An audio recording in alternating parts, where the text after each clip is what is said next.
Soumbil nous a rejoint dans la télé d'ici. Ça va, Soum? Ça va très bien. Si je dis mini choc. Mini? Mini choc. Waouh. Mini Choc, c'est la première école de Soumbil. Voilà, Là, on est au lycée, percussion, tout ça, tout à fait. D'accord. À l'époque, il n'y avait pas de dreads. Non, non. D'accord. On Bon. n'avait pas encore les dreads. D'accord, très bien. Alors, l'enfant d'Aboisseau nous a rejoint. Alors, ce que beaucoup ne savent pas, c'est qu'en fait, tu es descendant d'un grand-père percussionniste et d'une grand-mère chanteuse traditionnelle. Tout à fait. Est-ce que c'est de là que part justement ton amour pour la musique, Bon, ta vocation pour la musique? Oh, je pense qu'ils ont dû inculquer quelque chose dans les gènes. Mais au départ, j'ai jamais pensé que j'allais faire de ça mon métier, en fait. D'accord. Et c'est bien après que mes oncles et tout ça m'ont expliqué que le grand-père faisait de la percu et la grand-mère chantait. Et voilà, donc c'est parti sur un coup de tête, vraiment de vouloir faire de ça mon métier. La particularité de Soumbil, c'est que tu arrives dans le Zouglou et tu casses les codes. On était habitué jusque-là aux voix gutturales, ce que moi j'appelle les voix de strangulation, comme si on essayait d'étouffer quelqu'un à la Yodé ici, ou la Gopolet et tout. Tu arrives avec une voix fluette, c'était totalement inhabituel. Est-ce que tu ne te sentais pas comme un cheveu sur la soupe en ce temps-là? Absolument, en ce temps, j'avais pas un grand champ d'expression parce qu'on ne me laissait pas le micro, justement. D'accord. Parce que quand vous avez plusieurs percussions, quand on en voit, c'est pas évident qu'avec une voix fluette, vous puissiez vous faire entendre. Donc, on a créé quelque chose qu'on appelle fond sonore. Chez nous, quand on dit fond sonore, c'est-à-dire pour mieux faire entendre le chanteur. Bon, c'était pas gagné. D'accord. Et au départ, vous arrivez, vous savez rien, vous apprenez, et puis voilà, on vous fait pas la part belle tout de suite, quoi. D'accord. C'était l'ancienne génération, il fallait mériter sa place. Donc, quand il y a des percus dans les stades, c'est vrai qu'avec des voix comme ça, c'est Ça pas passe pas évident. du tout. Mais c'est pendant les veillées et tout, quand on pose le rythme, Ouais. que vous entrez en scène, quoi. Voilà. Absolument. Alors, avant l'aventure Salopard, il y a d'abord l'aventure en solo, on peut le dire, en 92, non? Avec Enfant Chéri, je crois, il y a eu une... Oui, Enfant Chéri, c'était encore avec les D'accord. garagistes. C'était encore avec les garagistes. D'accord. C'est notre première production avec les garagistes. D'accord. Qui a eu un succès d'estime. Et puis après, il y a eu l'aventure avec les Salopards. D'accord. Et avec les Salopards, c'est le record absolu à l'époque. 200 000 cassettes vendues. C'était inédit à l'époque, avec notamment Bloco, Colin et Debeng. Debeng, ouais. Le succès se poursuit avec Génération Sacrifiée, Bouche Bée et tout. Et ce qu'on ne comprend pas, à un moment donné de l'histoire, c'est que le groupe implose. On n'a absolument rien compris. Ça fait penser d'ailleurs au destin des groupes congolais. Même nous-mêmes, on ne l'a pas compris. Je pense que déjà, on est parti rire, sur des bases amicales. Ouais. On avait envie de faire de la musique. Et on n'avait pas mesuré forcément tous les contours de la musique, tout ce qui est gestion même des groupes et tout. Donc voilà, c'est 4 garçons qui décident de faire de la musique. Voilà, on est ensemble, on a envie de vivre notre aventure. Mais maintenant, toutes les règles qui régissent vraiment les groupes, on n'y a pas pensé. Donc quand le succès vient et qu'il y a beaucoup d'argent, si vous n'avez pas la tête froide, voilà, ça peut partir dans tous les sens. Nous, on n'était pas préparés à ça. Et puis, bon, malheureusement, ce qui devait arriver est arrivé. Mais je pense qu'on a vécu une belle aventure quand même ensemble. Ouais. Alors, l'engagement et Soumbil font corps. L'engagement et les Salopards font corps, puisque vous bouleversez, vous choquez même d'ailleurs l'opinion, avec notamment votre titre Génération Sacrifiée, Sauvez-nous et tout. C'était quand même audacieux à l'époque. Ouais, c'était audacieux, mais c'était ce qui nous avait emmenés à la musique. Nous, on avait envie de faire de la musique autrement. On ne voulait pas faire de la musique pour amuser.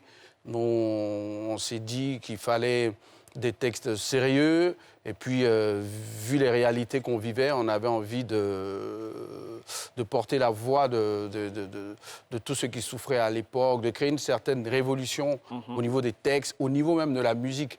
Parce qu'on a changé les BPM, c'était plus des trucs festifs, il fallait poser pour nous faire... BPM, ça veut dire quoi? Business Performance Management? Non. BPM, c'est le beat. Beat per minute. Juste pour comprendre. Le BPM que je connais, c'est ça. Et vous faites du C'est du reggae chinois aussi. pied, voilà. C'est ça. Vous avez un album totalement reggae. À quel Totalement moment reggae. vous passez du zouglou au reggae? Parce Et que 100% reggae. Moi, ma première école, mon premier contact avec la musique, ça a été le reggae. Et le Zouglou est venu... C'est bien quoi, le petit après. côté Djoula ou non? Enfin, juste pour savoir. Peut-être. D'accord. Quand vous avez les grands frères au quartier qui sortent pendant les booms et tout ça, vous écoutez que du reggae. Donc j'ai eu cette première formation et puis après, en tant que praticien, le Zouglou, c'est la première musique que j'ai pratiquée en fait. Alors, en 2000, Soumbil donc, décide de se lancer en solo sous le label Tourist Sound Production.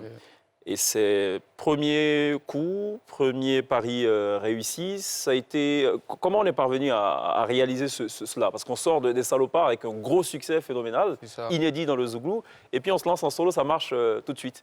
C'est-à-dire que Soumbil était un peu la pierre angulaire des Salopards? Oh, je ne sais pas, sans mais faire de référence à Pierre. je pense que les Salopards, c'était plusieurs énergies qu'on conjuguait en même temps. Ouais. Voilà. Moi, j'avais ma part, les autres aussi. Voilà. Mais je pense que déjà, quand vous sortez d'un groupe, vous mesurez le travail à accomplir, en fait. D'accord. Parce qu'à plusieurs, c'est vrai qu'on se partage les tâches, mais quand vous êtes en solo, vous travaillez 10 fois plus. Donc, je m'y étais préparé et puis je savais que c'était un gros challenge. D'accord. Voilà, grâce à Dieu, ça a réussi. Voilà. En 2000, on a l'album Zambakro. S'ensuit Zouglou Maniti. Zouglou Maniti, ouais. C'est cela. Le next step, c'est lequel? Imperial Z, c'est l'album que nous sommes en train de préparer en ce moment. Un album très urbain, en fait. D'accord, ok. Pierre, on revient à ce qu'on a dit. Ils ont tout le temps des titres. Les Zougloumen, ils ont des titres incroyables. Patsako, son prochain album, c'est Tableau blanc. Donc, on lui a demandé s'il comptait écrire avec des marqueurs, parce que la clé, ça ne passera pas. On pense trop, on réfléchit trop. Oui, voilà. Triste destin. Mon mari m'a quitté. Voilà. Et ça va parler de quoi, justement, parlant du Moi, la particularité de cet album, c'est que ça va épouser un peu tout ce qu'il y a comme influence jeune, en fait. D'accord. Voilà, donc un cocktail avec des jeunes arrangeurs. Voilà, très urbain. En termes d'instrumentation, vous parlez de BPM, pour revenir à ton expression très technique. Ça sera quoi l'ajout, ça sera quoi la nouveauté? Oh, la nouveauté, ça sera que ça va épouser plusieurs styles de jeunes et ça va s'inscrire dans le temps, dans l'air du temps en fait. Ça sera un mariage entre le Zouglou qu'on a l'habitude de pratiquer et toutes les sonorités qu'on entend maintenant. C'est-à-dire qu'on va peut-être glisser un peu vers du coupé-décalé? Non, pas glisser totalement. Est-ce qu'on peut envisager un mix? On peut envisager un mix entre Zouglou et coupé-décalé ou Zouglou et toute autre influence. Il y aura du rap. D'accord. Voilà, Parlant d'influence. Alors, parlant d'influence, la guitare congolaise a beaucoup influencé toutes les productions urbaines aujourd'hui. Le Zouglou, le coupé-décalé, of course. Est-ce qu'on va retrouver aussi cette sorte d'omniprésence de la guitare? Possible. C'est possible. C'est possible. C'est pas encore défini, en fait. C'est pas encore défini. Et puis, voilà, tant que ça parle à des gens, tant que ça parle à un public, nous, on est là pour servir. Donc, on va aller dans tous les sens. D'accord. Il faudra m'inscrire donc dans les droits d'auteur au niveau du Burida, puisque tu n'y avais pas pensé. Je t'ai dit. Ouais, un avis très tranché. Au-delà des droits, c'est combien on paye comme droit, en fait. D'accord. Parce qu'aujourd'hui, vu ce que le Burida génère comme argent, je pense qu'au niveau des droits qui sont reversés aux artistes, on devrait revaloriser tout ça. Est-ce qu'il n'y a pas plutôt une désinformation? Parce qu'effectivement, le Burida a de très bonnes intentions, mais le Burida n'a pas forcément les moyens de mobiliser toutes ses ressources. C'est au Burida d'informer. Aujourd'hui, vous avez un service numérique et tout. Moi, je suis à la SACEM. Même quand il y a des décisions, on peut m'envoyer des mails. Donc, pour informer, il y a des moyens de le faire. Parce que je sais qu'il y a 35% des recettes qui sont affectées donc aux frais de gestion du Burida. C'est une entreprise avant tout. Tous les artistes payent. C'est ça. Moi, en tant que producteur, quand je vais au Burida pour sticker mes œuvres et tout, je paye. Donc, même en prestation, les droits voisins et tout, je paye. Mais en retour, quand on doit te payer des droits voisins et tout ça, il faut que ce soit un peu proportionnel, quoi. D'accord. Voilà. Avec notamment la décennie de crise qu'on a connue et tout, Soumbil a été musicalement parlant sur le front du combat. Et on se souvient d'ailleurs que c'est le premier artiste à s'être produit à Boaké. On est en 2005, en zone rebelle. Il fallait le faire.